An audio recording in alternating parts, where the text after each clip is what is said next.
آپ جیے صدا سلامت رہے، آپ ہمیشہ زندہ باد رہے، آپ جیے بھائی۔ نا جو بول رہے ہیں وہ اپنے ساتھ بیٹھے ہوئے۔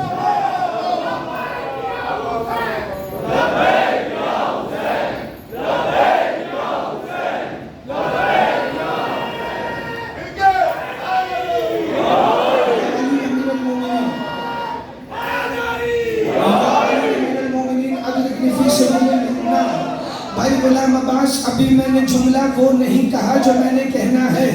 میں جملہ بیٹھا ہوں روک کے، آپ کے آنکھوں میں جو فضائل میں آنسو ہیں، میں انہیں منبر کی بلندیوں سے سلام پیش کروں کہ پہلے سایہ تھا، اب سایہ نہیں۔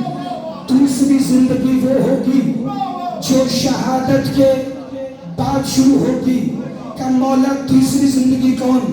کہ جب میرا مہدی آئے گا میں تم سب کو لے کر کربلا سے اٹھوں گا اور سب سے پہلے ہندوستان جاؤں گا۔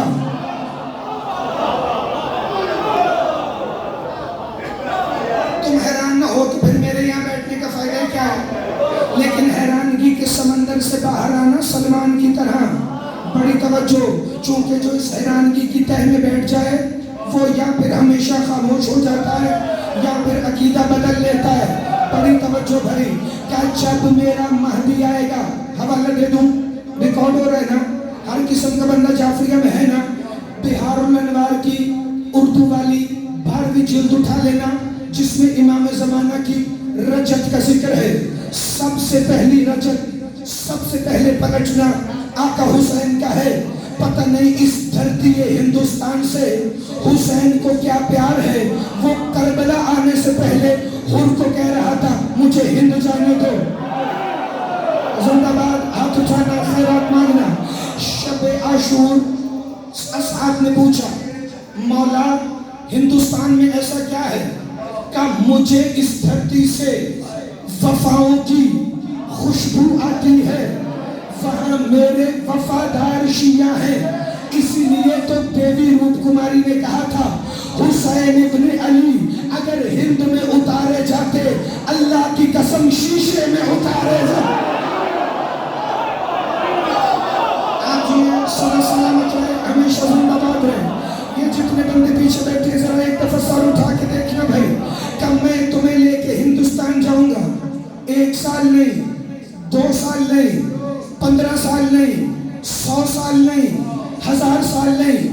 آقا شبیر کا جملہ ہے بہار الانوار میں 33,000 سال ہند پر حکومت کروں گا، 33,000 سال اپنے مہدی کے آنے کے بعد۔ تو حبیب نے پوچھا مولا پھر اس وقت کربلا کا عالم کیا ہوگا؟ کہ حسین وعدہ کر رہا ہے میرے مہدی کے آنے تک میرا جو زوار آ کر میری قبر سے لپٹے گا، مہدی کے آنے کے بعد میں اس کے گھر جا کے اسے سینے سے لگاؤں گا۔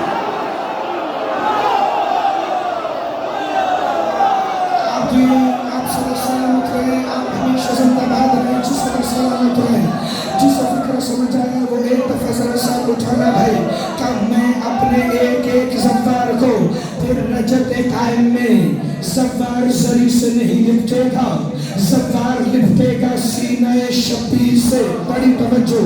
اچھا مولا وہ تیسری زندگی ہوگی، مولا وہ زندگی شروع کیسے ہوگی؟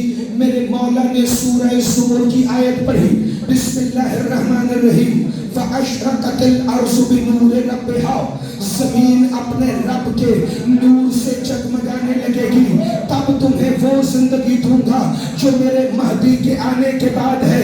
وَأَشْرَقَتِ الْأَرْضُ بِنُورِ رَبِّهَا۔ بھائی غلام عباس جتنے ماتمی بیٹھے جملہ آنے لگا ہے، اسے دل میں جگہ دے لینا۔ ایک دفعہ اصحاب نے پوچھا مولا زمین اپنے رب کے نور سے کیسے جگمگائے گی؟ چراغ تھا خیمہ حسین میں، پوچھا کہ کہتے جیسے یہ خیمہ، جیسے یہ خیمہ۔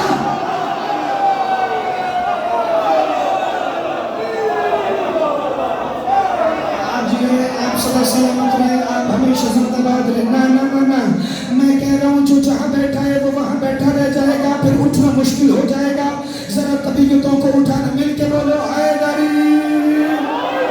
یا علی, جیسے یہ خیمہ جگمگا رہا ہے, اب پتہ چلا چراغ بجھنے کے بعد بھی یہ گئے کیوں نہیں, چونکہ چراغ بجھتے ہی انہیں نور الہی پورے خیمے میں جگمگاتا ہوا دکھائی دینے لگا. اور ہم بھی کئی صدیوں سے اسی انتظار میں ہیں. مولا مہدی وعدہ ہے اے زمانے کے حسین, نہ زبان بکے گی, نہ عقیدہ بکے گا, نہ ہی ہماری نسلیں عقیدوں پر سودا کریں گی, کیونکہ ہم جانتے ہیں جس دن آپ آئیں گے اس دن آپ کے خیمے میں صرف 72 نہیں, ہم سارے بیٹھے ہوئے ہوں. آپ سب سلامت رہیں, ہمیشہ زندہ رہیں.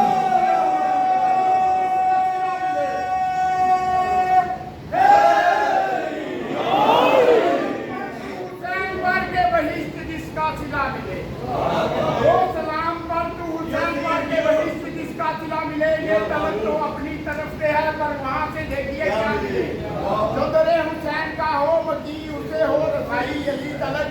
جو علی ملے تو نبی ملے, نبی ملے تو خدا.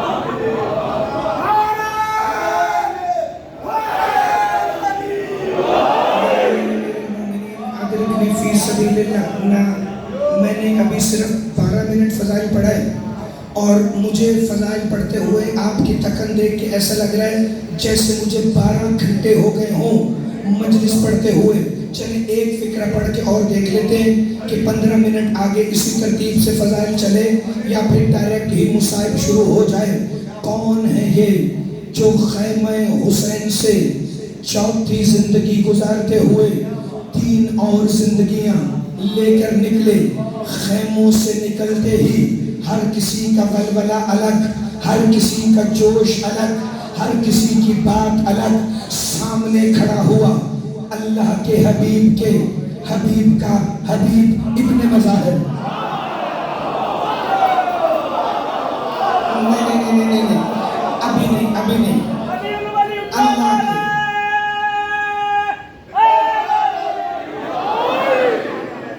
سننا کوئی بات نہیں, مجلسیں باقی بھی ہیں 23, 24, 25. اگر آج میں ٹھہر کے بھی پڑھ لوں گا تو فرق نہیں, لیکن بات ذہن میں جانی چاہیے. اللہ کے حبیب محمد مصطفیٰ کے حبیب حسین کے حبیب ابن مظاہر. بھائی غلام عباس, اللہ کے حبیب کے حبیب کے حبیب نے خیمہ شبیر کے باہر کھڑے ہو کے کہا نحنو جبال الحدید فی نصرت الحسین ورماؤہ بصدورہم فاستقبلوا السیوف بوجوہہم. ہم نصرت حسین میں لوہے کے پہاڑ بن جائیں گے, پھر نیزوں کا استقبال ہمارے سینوں پر, تلواروں کا استقبال ہمارے چہروں پر. ابھی بھی پوچھ رہے خون کا پرسہ کہاں ہے؟ ہاتھ اٹھانا, خیرات مانگنا, جسے فکر سمجھ آئے بھائی. ابھی بھی پوچھ رہے ہو شبیر کے لیے خون بہائے کہ نہ, شبیر کے لیے تلوار سر پہ مارے, کمر پہ مارے. حبیب کہہ رہے نہیں, شبیر کی نصرت میں سینہ نیزے پہ لگے, تلوار چہرے پہ لگے تو پھر حق ادا ہو. سوشل میڈیا پر 10 دن تم نے بڑی بکواس کی کہ شیعہ ایک ہی دفعہ مر کیوں نہیں جاتے. کن پٹی پر پستول رکھ کے خود کو گولی مار لو, یہ بہانہ کیا ہے؟ کبھی کمار, کبھی زنجیر, کبھی کمار, کبھی زنجیر. ماں تو بھی بولے دوسرے بندے کو قسم شبیر کی, بندہ نہ بولے کہ لگے ایک ہی دفعہ مر کیوں نہیں جاتے. میں نے کہا اتنی آسانی سے تمہیں چھوڑ دیں.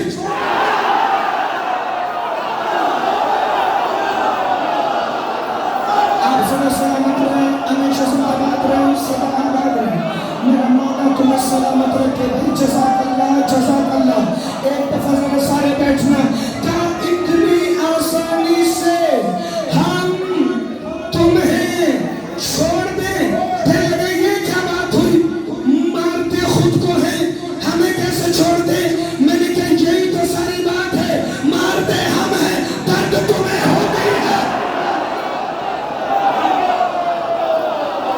اس لیے تمہیں نہیں چھوڑے گا، اس لیے زنجیر جاری رہے گا، اس لیے کما کا ماتم جاری رہے گا، اس لیے سرخ زنجیر ہوتا رہے گا، اس لیے کہ انگاروں پہ ہم چلیں گے، پاؤں تمہارے چلیں گے، پشت ہماری زخمی ہوگی، درد تمہیں ہوگا، کما ہم کریں گے، پاگل تم ہو جاؤ۔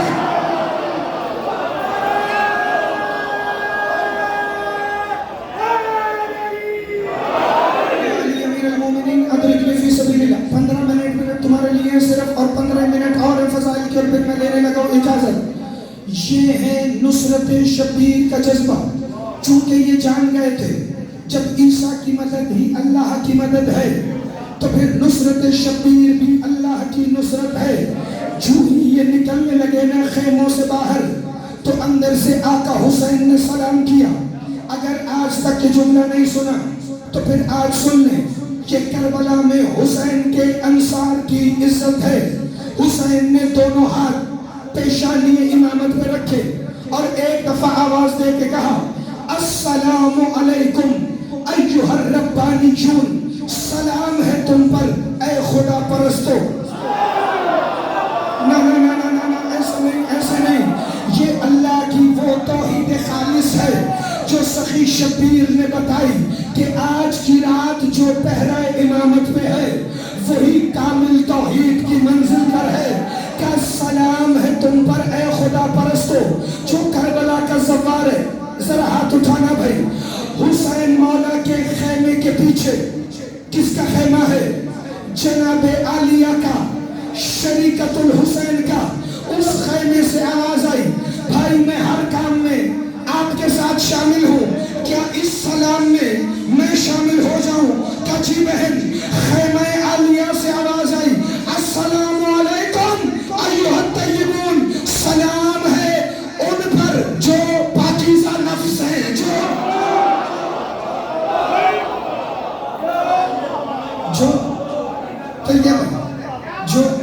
پاکیزہ نفس ہے۔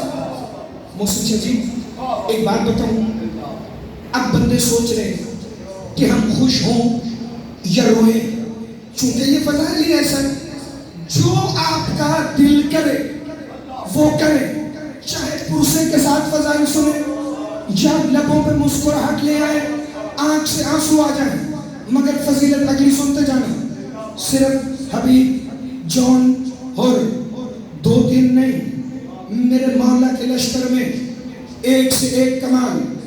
اب دیکھ کیسے بصراوی ابن سبیت کے نام سے مشہور ہے، 72 شہدائے کربلا میں شامل ہے، بصرے کے رہنے والے ہیں۔ نصرت حسین نصرت الہی ہے، ذہن میں رہے تو پہلا فقرہ 18ویں منٹ میں میری طرف سے تحفہ بن کے آپ کے لیے آ رہا ہے۔ ابن سبیت بصراوی بصرے میں رہتے تھے، انہوں نے سنا آقا حسین نے مدینہ چھوڑا، 10 بیٹے تھے۔ اب دیکھ کیسے بصراوی ابن سبیت کے سامنے بلایا کہ دیکھو میری غیرت گوارا نہیں کرتی کہ میں اس کے کربلا آنے کا انتظار کروں۔ جب حسین نے وطن چھوڑا تو اب میں بھی بصرہ چھوڑ رہا ہوں، تم میں سے کون ہے جو میرے ساتھ جائے؟ 8 بیٹے پیچھے ہوئے، عبداللہ اور عبید اللہ دونوں سامنے آئے، دونوں کا بازو پکڑ کر اب دیکھیں کربلا کی طرف چلا اور پیچھے مڑ کے کہتے اللہ کے بارے نا آج کے بعد یہ 8 میری اولاد نہیں ہے۔ آپ پڑھنا خیرات مانگنا جسے فکرہ سمجھ آئے بھائی، یہ ہے جذبہ نصرت شبیر۔ آج کے بعد صرف میرے یہ 2 بیٹے ہیں، ایک سے ایک منزل بڑھی۔ حجاج بن مسروق جعفی میرے مولا حسین کا مؤذن جو صبح عاشور سے پہلے مکہ سے لے کے کربلا تک ہر اذان دیتا تھا، لیکن حجاج بن مسروق کا اس سے اگلا جملہ آج تک کسی نے نہیں پڑھا، اور نہ ہی اس دور میں کسی کے پاس وقت ہے جو جوانوں کے لیے محنت کر کے منبر پہ آئے۔